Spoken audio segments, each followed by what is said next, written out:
Halo mahasiswa.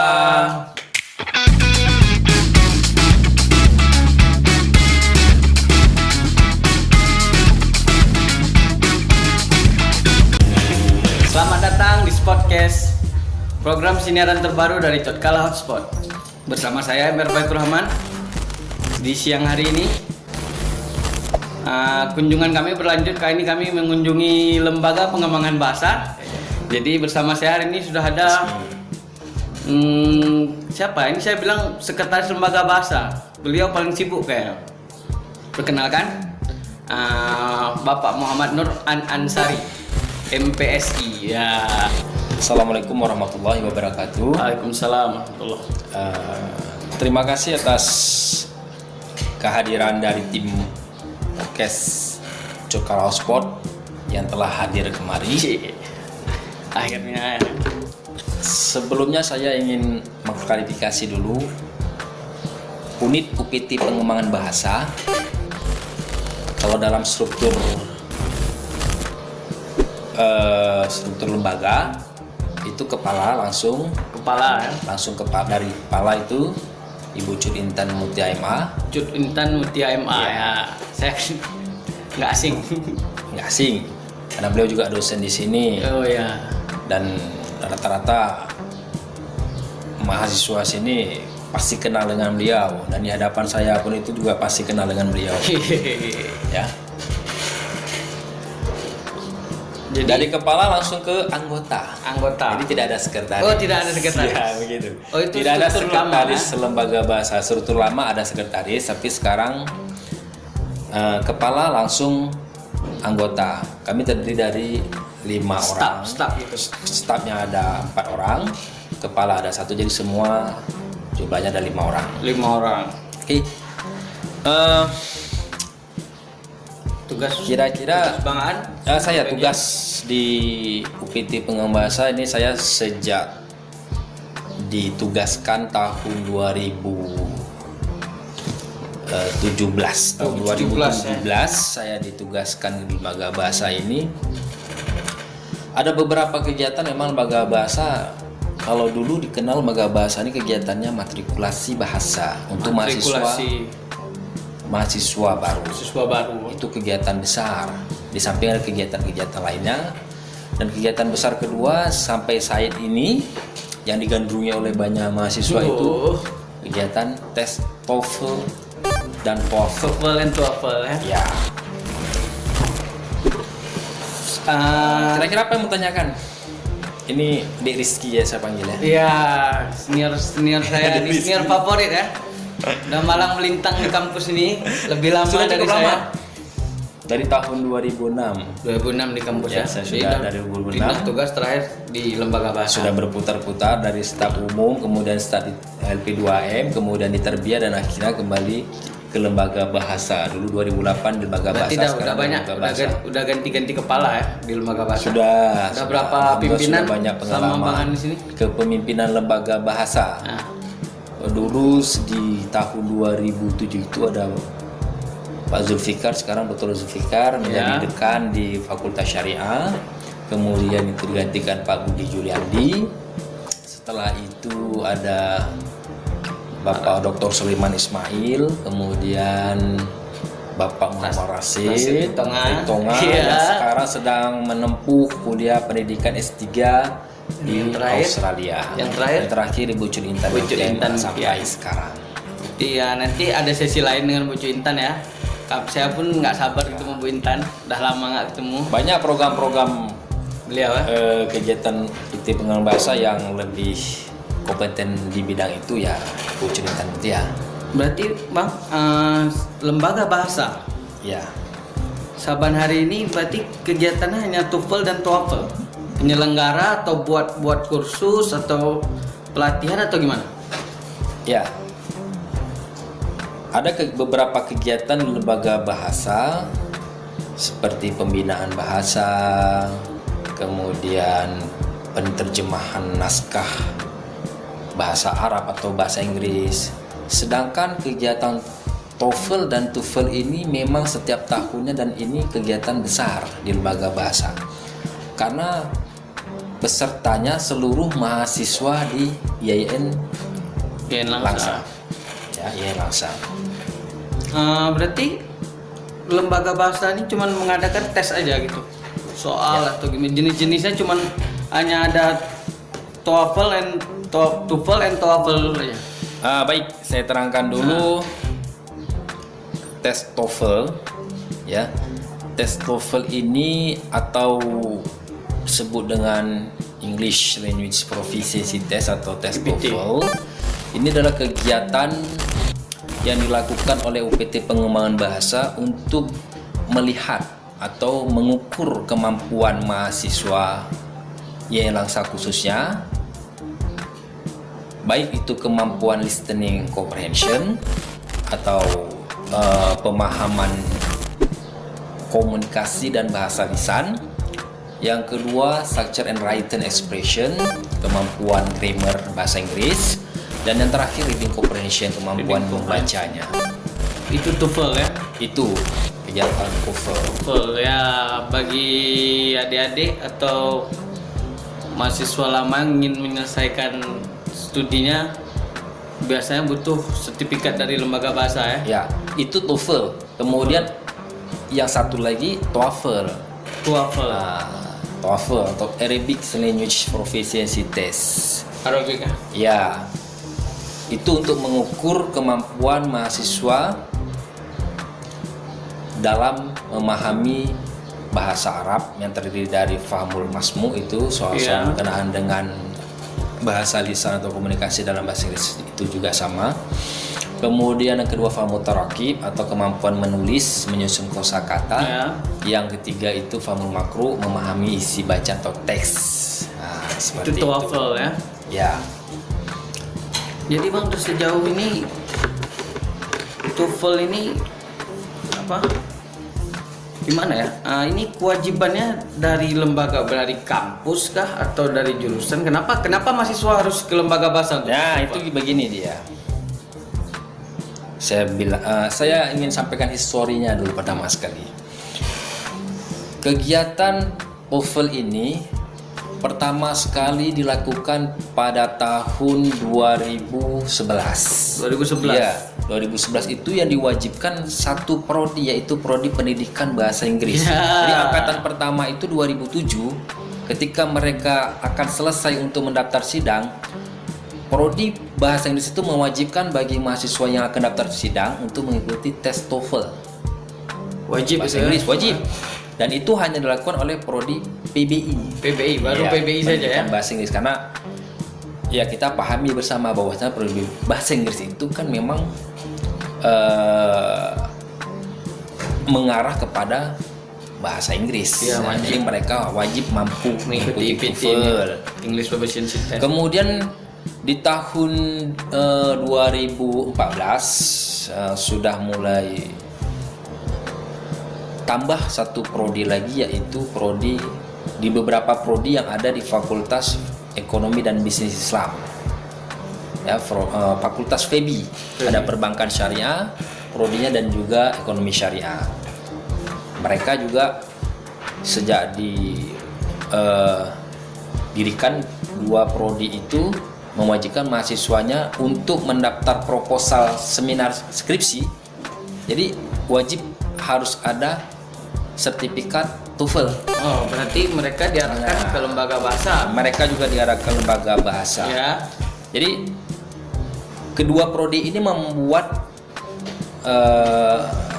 klasifikasi atau grade score yang harus dicapai oleh mahasiswa. Kalau misalnya PBI itu grade score-nya itu minimal 400. Jadi kalau misalnya 400, sertifikat itu sudah dianggap lulus. Di bawah itu 397K dia dianggap belum lulus, jadi harus mengikuti sekali lagi. Kalau di FEBI mensyaratkan skornya minimal 350. 350. Agak lebih rendah karena pertimbangannya kan itu bukan prodi bahasa Inggris, non bahasa Inggris mereka. Berarti mahasiswa datang ke lembaga bahasa, mereka ikut tes, berarti dengan syarat minimum skor itu bukan lembaga bahasa yang menentukan. Benar. Minimum skor jurusan yang menentukan. Betul. Iya, berarti misalnya kalian mahasiswa datang tes, nilai tanggung jawab mereka sendiri berarti ya. Betul. Jadi UPT pengembangan bahasa sekarang namanya, kalau dulu lembaga bahasa yang orang kenal, kami hanya sebagai fasilitator Ya untuk menampung mahasiswi yang langsa yang mengikuti tes TOEFL. Itulah. Jadi selain itu kita kan juga mau ingin mengembangkan lembaga bahasa ini, memperkenalkan bahwa lembaga bahasa ini adalah lembaga yang juga ikut turut ada andil mengembangkan kampus di dalamnya. Iya banyak. Dan itu juga bukan hanya mahasiswa. Boleh yang non mahasiswa yang langsa mengikuti ikut tes TOEFL apabila mereka memerlukan. Misalnya ada mahasiswa lain selain dari yang langsa, mereka melamar kerja. Yang pernah kita ditemui itu yang tes melamar CPNS. kerja tes CPNS, Kemenkumham, kemudian tes untuk ke bank. Itu mereka perlu sertifikat TOEFL, dan TOEFL kita bisa digunakan untuk mereka. Berlaku berarti ya. TOEFL kita masih TOEFL prediction namanya, tapi itu berlaku. Dan juga untuk alumni kita yang ingin melanjutkan studinya ke pasca sarjana S2 dengan kuliah mandiri, sertifikat TOEFL ini juga berlaku. Bisa ada untuk beberapa kampus yang menerima sertifikat ini menerima untuk lanjutan pasca sarjana ya. Berarti kan mahasiswa masyarakat umum yang ingin punya sertifikat TOEFL, mereka boleh mendaftar dengan syarat yang pertama sekali mereka memang datang langsung menemui kami di sini. Kalau untuk mahasiswa kita di Langsa ini ada ketentuan mendaftar TOEFL ini. Jadi kalau misalnya belum daftar, masih kami anggap sebagai calon peserta tes TOEFL dan TOEFL. Ini sudah banyak mahasiswa yang ingin tahu bagaimana alur pendaftarannya. Jadi begitu. Ini perlu saya jelaskan ini. Pertanyaan paling banyak mendominasi. UPT pengembangan bahasa sebenarnya sudah membuat pengumuman di selebaran dan ditempel di dinding di bawah pintu masuk, tetapi sepertinya masih kurang efektif. Jadi melalui program ini alhamdulillah kami bersyukur bisa menyampaikan secara langsung. Jadi apabila ada mahasiswa yang ingin mengetahui bisa langsung lihat nanti di video ini di YouTube kita di YouTube ini Kalau Sport. Saya jelaskan alurnya saya jelaskan alur pendaftaran sebagaimana sudah kami tempel pengumumannya di bawah. Itu calon peserta pertama sekali melaporkan diri di bagian PNBP. PNBP itu bukan lembaga bahasa, tetapi unit yang ada di gedung biru, gedung utama depan. Oke, berarti pertama kali mahasiswa melapor ke PNBP ya? Iya, benar. Bukan BPBD ya? Bukan, ini PNBP penerimaan negara, bukan pajak lah gitu. Orang bilangnya apa ya? Biru lah. Biru. Yang lebih dikenal orang itu tempat pembayaran UKT mahasiswa atau SPP. Yang telat tahu bayar UKT. Iya betul. Iya betul sekali. Nah, jadi mahasiswa calon peserta tes calon tadi datang ke PNBP untuk melaporkan diri agar dibuatkan daftar tagihan. Dibuatkan daftar tagihan. Ya, nama-nama mereka kan semua sudah ada di sana tuh. Jadi dibuatkan daftar tagihannya.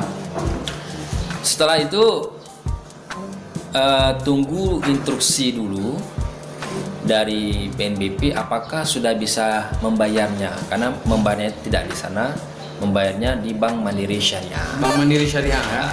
Tapi sebelum itu mahasiswa wajib memilih apa yang diikuti, apakah tes TOEFL bahasa Inggris atau TOEFL bahasa Arab. Bahasa Arab. Karena untuk anak sarjana kita di sini ada yang diwajibkan atau disyaratkan dari prodi itu yang mengikutinya tes TOEFL, ada yang mensyaratkannya untuk mengikuti tes TOEFL. Misal ya, prodi bahasa Inggris sudah otomatis mereka diwajibkan untuk ikut tes TOEFL bahasa Inggris. Tapi kalau untuk IAT di bawah Fakultas dakwah itu IAT ilmu Al-Quran dan tafsir, mereka diwajibkan mengikuti tes TOEFL tes bahasa Arab. Nah, sudah mereka tentukan dan sudah mereka pilih salah satunya dan mendapat instruksi dari PNBP agar membayarnya nanti sore atau besok. Biasanya itu besok pagi. Satu hari setelah melapor. Ke PNBP. Jadi peserta baru datang ke Bank Mandiri Syariah untuk membayar biaya TOEFL. Sudah dapat slip mahasiswa, kemudian baru calon peserta itu datang kembali ke lembaga bahasa. Oh, setelah membayar? Ya, setelah membayar. Setelah membayar baru melapor ke lembaga bahasa. Mendaftarkan diri lembaga bahasa dengan syarat slip tadi itu difotokopi. Jadi fotokopinya itu diserahkan ke kami. Kami tidak menerima yang asli, kami menerima fotokopi. Kenapa? Karena untuk sekali pembayaran sebanyak saya sebutkan angka ya. Saya sebutkan angka ya, 75.000 rupiah. Itu bisa untuk mengikuti tes TOEFL atau TOEFL beberapa kali. Beberapa kali bisa atau selamanya? Kali. Berapa kali atau selamanya? Selama mahasiswa mau ikut tes TOEFL dan sebelum keluar peraturan yang terbaru. Ya, jadi gitu. Nah, sebelum jadi sekarang ini peraturan untuk mahasiswa membayar sekali bisa mengikuti tes berkali-kali. Dan kami menampung. Nah, tampung aja. Kami menampung apabila mereka mau ikut beberapa kali tetap kami tampung. Sudah. Kemudian kami menyediakan buku agenda bagi mahasiswa yang mendaftar, menulis nama di buku agenda itu, menulis namanya, kemudian NIM, prodi, semester, nomor HP, atau nomor kontak itu agar kami ketika melaksanakan tes TOEFL kami bisa memberitakannya lewat SMS atau WhatsApp. Daftarnya nggak online? Ya. Memang harus langsung kemarin ada atau ini di masa pandemi ini? Masa pandemi ini kan mulainya bulan Maret keluar surat edaran bahwa saya tidak bisa melakukan perkuliahan secara tatap muka. Dan kampus kami juga bekerja dari rumah sejak bulan 3 Maret. Sejak bulan 3 itu sebelumnya semua mahasiswa langsung datang. Oh, normalnya langsung datang menulis sendiri nama di buku. Tapi ketika bulan 3 yang lalu sampai akhir bulan 5 ya, itu saya menerima mendaftar secara online melalui WA saya. Melalui WhatsApp. Melalui WhatsApp. Jadi dipoto slip pembayaran daftar tagihan TOEFL, identitas diri. Itu agak repotan di saya gitu. Karena saya agak lupa gitu. Agak lupa menuliskan namanya di buku. Jadi sampai hari ini masih mahasiswa yang ingin mendaftar secara online. Saya agak berpikir 2 kali itu menerimanya karena kan kita sudah normal ya. Jadi mahasiswa bisa datang langsung kemari. Jadi tetap yang jauh saya terima. Yang rumahnya jauh di luar Kota Langsa misalnya, saya tetap terima online. Tapi kalau yang dari kawasan Kota Langsa, saya harapkan ya langsung datang. Langsung datang menulis buku. Takut saya tadi khawatir saya lupa untuk menulis namanya buku. Efeknya kalau lupa nulis nama nggak ikut tes? Ya, sudah otomatis kan. Nama tidak terdata. Nama tidak terdata. Jadi peluang untuk ikut tes kita kecuali orang yang bersangkutan itu datang kembali untuk melapor kedua kalinya. Jadi biar mudah. apabila tinggal di Kota Langsa, sebaiknya langsung datang untuk mendaftarkan, menulis namanya di buku, dan tunggu antrian untuk dipanggil mengikuti tes TOEFL dan TOEFL. Kita tidak bisa langsung daftar di buku hari ini, minggu depan langsung dipanggil, tidak. Nah, sampai hari ini ada sekitar ratusan mahasiswa yang belum kita adakan tes TOEFL-nya, dikarenakan sejak bulan 3 kan tidak bisa kita buat. Ya, tidak bisa dilaksanakan. Iya, tidak bisa laksanakan tes TOEFL. Beda dengan perkuliahan biasa yang bisa dilakukan secara online. Tes TOEFL ini kan memang harus secara langsung karena ada tim pengawas di sana. Ada ketentuannya di sana, ada absennya di sana. Jadi tidak bisa gitu. Alhamdulillah sekarang sudah kita mulai buat, ya juga mengikuti protokol kesehatan. Biasa satu kota untuk tes itu 20 orang. Tapi karena normalnya 20 orang. Normalnya new 20 normal orang. Karena new 3 normal orang. saya buat 10 orang. 10 orang. 10 orang. Ya, dengan ketentuan mengikuti protokol kesehatan, menggunakan masker. Kemarin sempat kurang dari 10. Awalnya ketika masa pandemi dari bulan 3 sampai bulan 5 itu ada beberapa mahasiswa itu yang memang sudah sangat mendesak ingin daftar sidang. Udah kebelet nih. Wajib ada sertifikat. Itu hanya beberapa orang. Itu juga kita layani. Itu masih semester akhir biasanya. Iya, semester akhir. Terutama apalagi ketika dia datang, Pak, saya sudah semester 14, perlu sertifikat TOEFL untuk daftar sidang. Ya otomatis kita layani. Ada berapa orang, saya tanya, ada berapa orang kalian? Ada 2, ada 3. Dibatasi 3 orang karena waktu itu masih kurang belum new normal. 3 orang kami batasi ikut tes TOEFL juga. 3 orang ya? 3 orang. Sekarang sudah 10 orang. 10 orang udah sekarang. Insya Allah itu kalau maksimal kondisi sudah kondusif kembali, kita buat seperti biasa 20 orang. Sehari bisa berapa trip? Berapa regu? Kalau biasanya memang satu hari tes TOEFL itu untuk satu kota 20 orang. Kota 20 orang. Jadi TOEFL itu kan dilaksanakan dalam waktu 2 jam. Jadi pukul 9.00 mulainya, selesai 11.00. Iya. Karena ini dibagi 2 sesi, jadi kita start dari 8.30 selesai sampai 12.30. Kalau terlambat gimana? Ya, itu dia. Ya. Ini gimana kalau telat nih? Apa hukumannya? Bayar 2 kali lipat kah? Itu selalu ada. Yang selalu ada. Terlambat datang ketika pelaksanaannya. Ya. Selalu ada yang terlambat.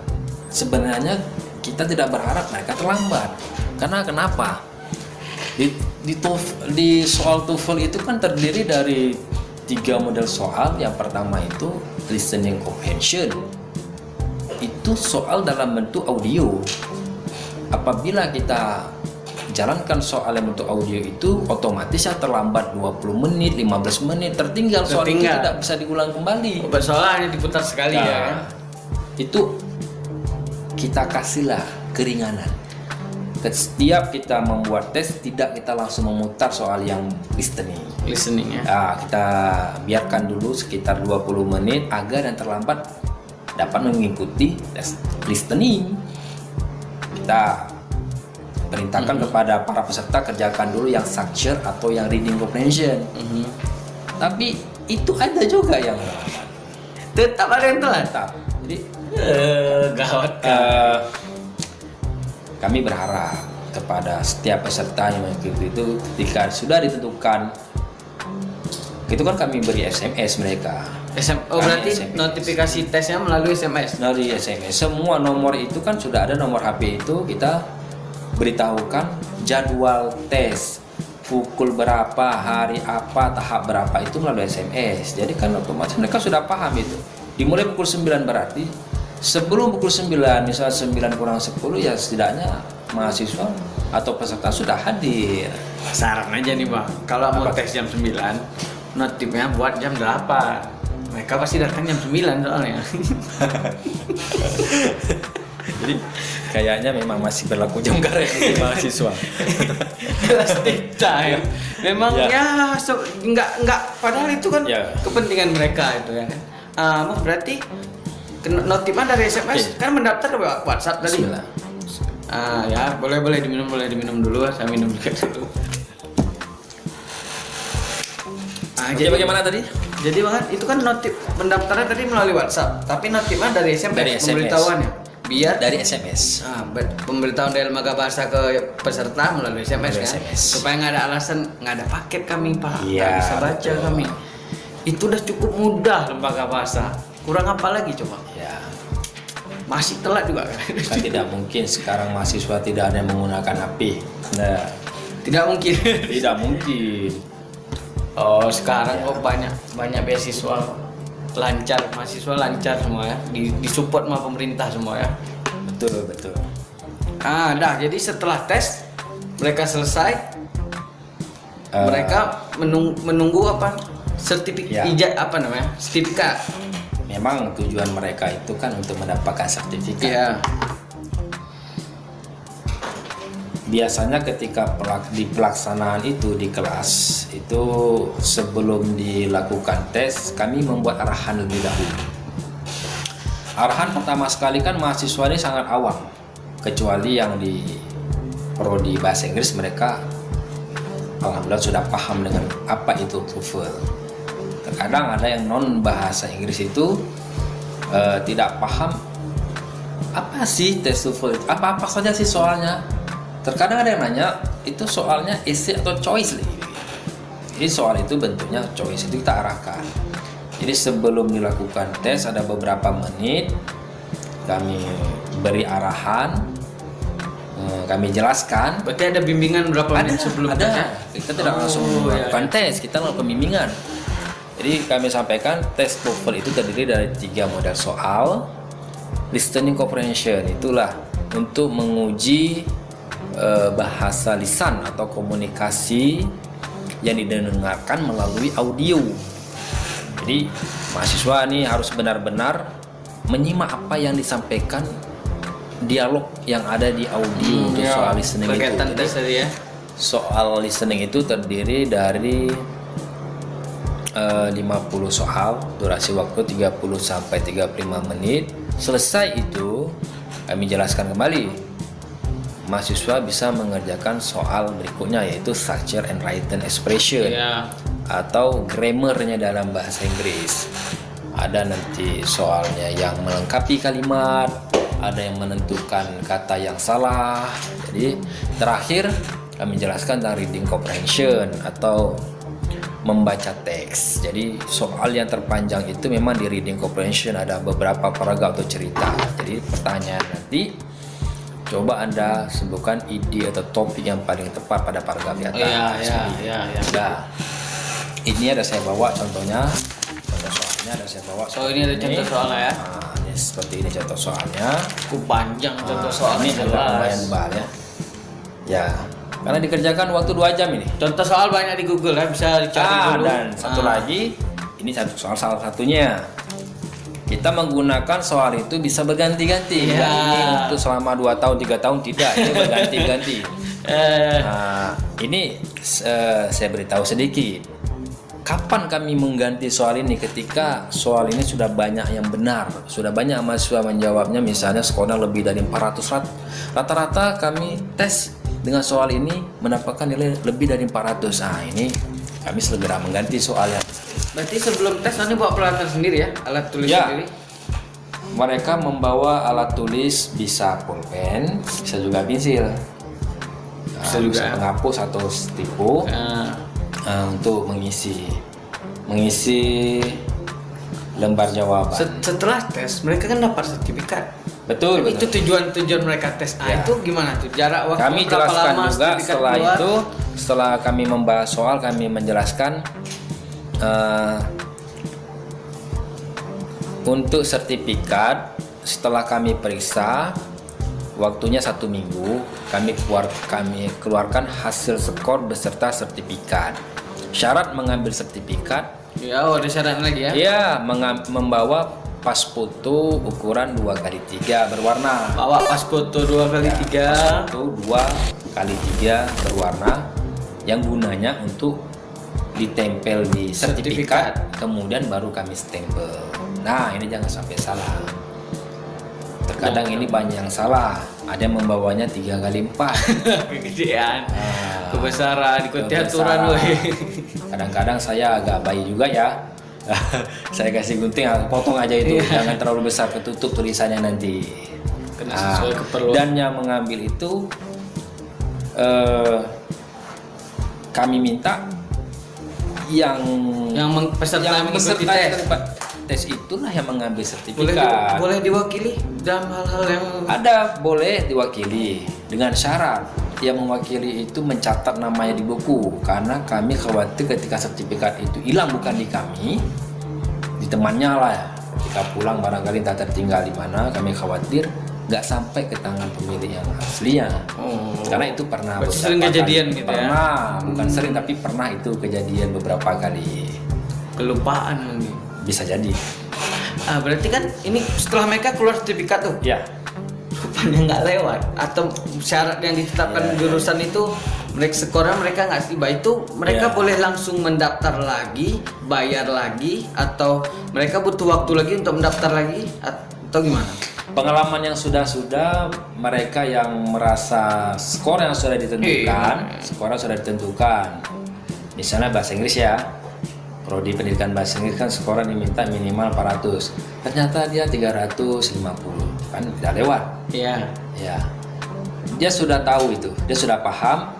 Pak, saya daftar lagi karena saya nggak lewat. Langsung daftar? Langsung daftar. Boleh langsung Pada hari daftar? itu dia boleh langsung daftar dengan memfotokopi. Kami minta fotokopi itu aja slipnya lagi. Oh iya. Fotokopi slip tagihan TOEFL tadi. Berikan lagi ke kami lagi.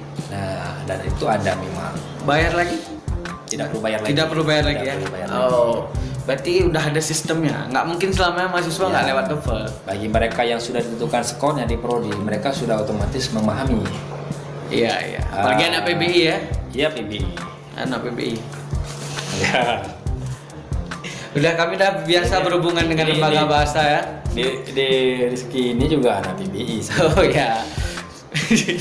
Nah, jadi kan Bang, jadi saya dengar ini TOEFL-nya udah berlaku ya untuk beasiswa ke Aceh Tengah, ke Timur Tengah. Khusus punya YN Mangsa gitu ya. Alhamdulillah. Gimana? Walaupun TOEFL kita masih grade-nya TOEFL Prediction yang bisa kita gunakan untuk kalangan kita, belum internasional, tapi TOEFL atau Arabic Language Proficiency Test, TOEFL bahasa Arab, ini sejak tahun 2018 ya, seingat saya, itu kita sudah mendapat sertifikasi bahwa sertifikat kita ini bisa untuk mendaftar beasiswa ke Timur Tengah melalui badan BPSDM ya? BPSDM, Badan Pengembangan Sumber Daya Manusia Aceh. Pemprov Aceh. Melalui itu saja ya.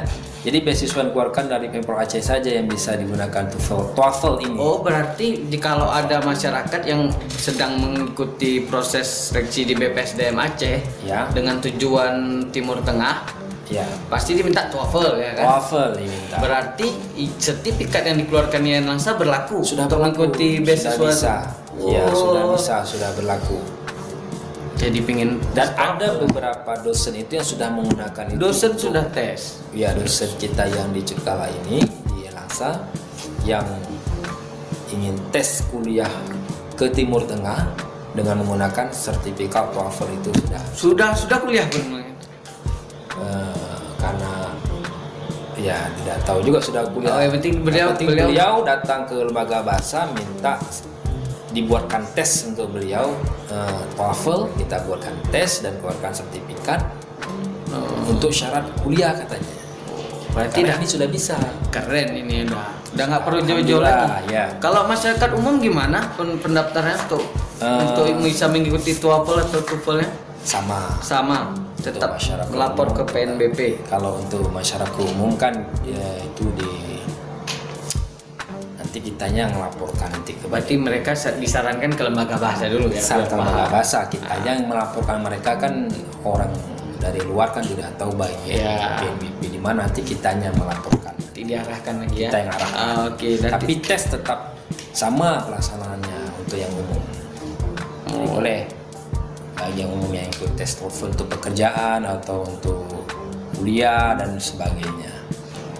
Di akhir-akhir ini ada mahasiswa di beberapa prodi yang merasa terdesak.